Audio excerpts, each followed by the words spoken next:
Umut Varmaz had been looking forward to his first ever American holiday for 6 months. He'd hoped to visit his cousin in Washington, D.C., but now those plans are ruined. I was living in Saudi Arabia.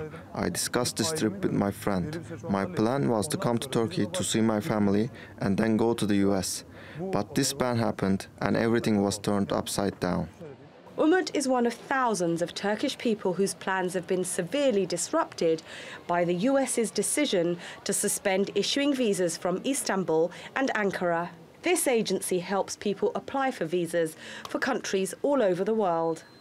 It stopped processing the forms for US visas until the suspension is lifted. Durumdan tabii ki şikayetçiler. Of course there have been complaints. People want to go on holiday or go for work.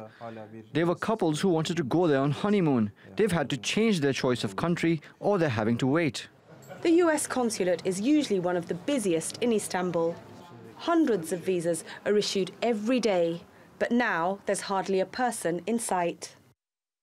But the visa services here aren't completely closed. Applications that had been approved before the current suspension are still being processed, as are applications for green cards.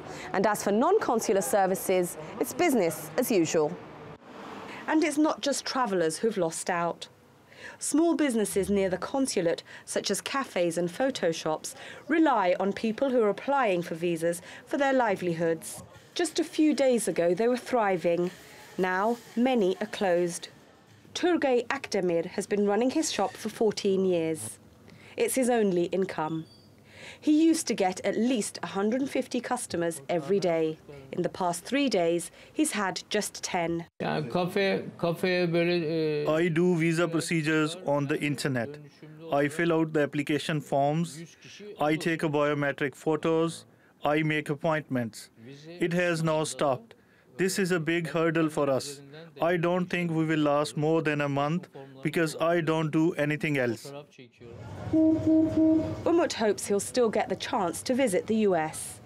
But with no end to the visa suspension in sight, he has no idea when that will be. Shamim Chowdhury, TRT World, Istanbul.